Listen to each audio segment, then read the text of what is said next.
मुंबई न्यायालयाने 2017 मध्ये नवीन बांधकामांना परवानगी नाकारण्याबाबत निर्देश दिल्यानंतर ठाणे महानगरपालिकेने 2025 पर्यंत पुरेसा पाणीसाठा असल्याचं प्रतिज्ञापत्र सादर केलं आहे.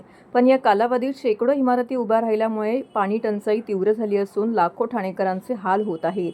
या पार्श्वभूमीवरती ठाण्यासह इतर महापालिकांवरती न्यायालयाने ताशेरे ओढेपर्यंत वाट पाहायची का, असा सवाल भाजपाच्या आमदार ॲडव्होकेट माधवी नाईक यांनी राज्य सरकारकडे पाणी पुरवठ्याबाबत उपाययोजना करण्याची आग्रही मागणी केलेली आहे.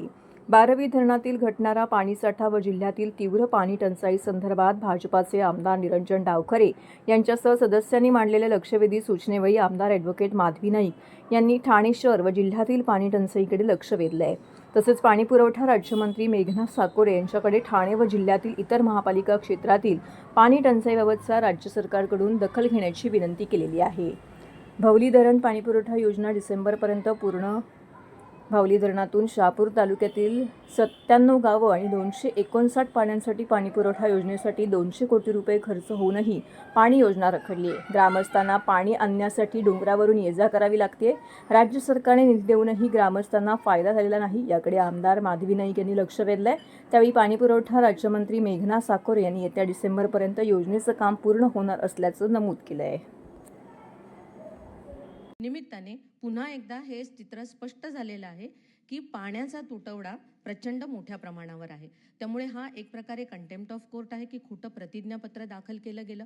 मला असं वाटतं की अशा प्रकारे कोर्टाने निर्देश देऊन किंवा ताशेरे ओढेपर्यंत आपण वाट बघणार आहोत की त्याच्या आधी आपण महानगरपालिकांना अशा पद्धतीचे निर्देश देणार आहोत की ज्याच्यामध्ये पाण्याचा जो विनियोग आहे तो नेमका कशा पद्धतीने होतो याचं कुठेतरी आपल्याकडे स्पष्टीकरण येऊ शकेल. मला असं वाटतं की असे निर्देश आपल्याकडनं दिले गेले पाहिजेत.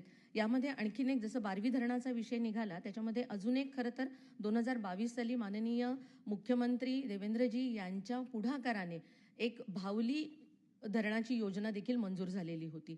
त्याच्यावर आधारित असणारी 97 गावं आणि 259 वाड्या पाड्यांपर्यंत पाणी पुरवठा होणार होता. आज असं झालेलं आहे की शहापूरमधूनच पाण्याचा पुरवठा होतोय, परंतु तिथले जे स्थानिक नागरिक आणि आजूबाजूचे लोक आहेत त्यांना ते पाणी फक्त दिसतंय, पण आमच्या माता भगिनींना पाण्यासाठी आजही डोंगर दऱ्या पार करून वणवण करावी लागते. हे दुर्दैवाची गोष्ट आहे. त्यामुळे या धरणाच्या बाबतीमध्ये देखील 200 कोटींचा जवळजवळ विनियोग झालेला आहे. तो नेमका कसा आणि कुठे झाला याचं देखील स्पष्टीकरण या निमित्ताने मिळावं. याच्यामध्ये जवळजवळ 254 किलोमीटर पाईपलाईन आपण तिथे टाकणार होतो. त्याच्यापैकी नेमकं किती पाईपलाईनचं काम पूर्ण झालेलं आहे याचं देखील स्पष्टीकरण मिळावं. आणि या संदर्भामध्ये या अनुषंगाने एकूण 47 जलकुंभांची व्यवस्था करण्यात येणार होती. त्यापैकी नेमके किती जलकुंभ बांधून झालेले आहेत याची देखील माहिती मिळावी. पूर्णपणे गुरुत्वाकर्षणावर अवलंबून असलेली अशी ही योजना आहे, नाविन्यपूर्ण आहे. त्यामुळे अशा योजनांच्या माध्यमातून पंपिंग नसल्यामुळे तिथे विजेची देखील बचत होणार आहे. त्यामुळे याच्या अशा पद्धतीचा हा नाविन्यपूर्ण प्रयोग आहे, त्याच्यातून लाभ होणार आहे. पण तरी देखील 2023 सालापासून ही योजना जवळजवळ बंद पडलेली आहे. तर त्या बाबतीतलं देखील जे स्पष्टीकरण आहे ते द्यावं, कारण हा अत्यंत गंभीर विषय आहे. वाढत्या शहरीकरणाला पाण्याच्या तुटवड्याला तोंड द्यावं लागतंय. नागरिकांचे हाल होत आहेत. केंद्र शासनाकडून, राज्य शासनाकडून मोठ्या प्रमाणावर निधी उपलब्ध करून दिला जातोय, तरी देखील खाली नागरिकांना मात्र या संदर्भातला त्रास सहन करावा लागतोय.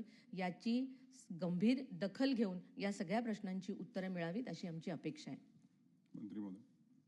सभापती महोदय, माधवीताईंनी जो या ठिकाणी प्रश्न विचारलेला आहे, तर वाढतं शहरीकरण, वाढती लोकसंख्या, ह्या दृष्टीने पावलं शासन आपलं उचलतच आहे. जलसंपदा विभागाच्या माध्यमातून दीर्घकालीन उपाययोजना ह्या सगळ्यांवरती केल्या जात आहेत.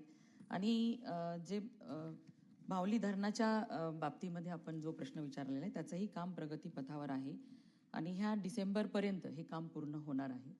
आणि जे जलजीवन मिशनच्या अंतर्गत जे पण MGPच्या योजना आहेत त्यासुद्धा प्रगतीपथावर आहेत.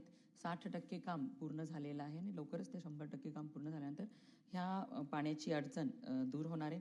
आणि खरं तर हे सर्व विभाग म्हणजे शहर विकास, नगर विकास, पाणी पुरवठा, जलसंपदा, ह्या सगळ्या विभागांची एकत्रित एक बैठक सभापती महोदय आपल्या दालनामध्ये लावण्यात येईल आणि सन्मान्य सदस्यांना त्या ठिकाणी बोलवण्यात येईल, जेणेकरून येणाऱ्या दिवसांमध्ये पाण्याची अडचण होणार नाही.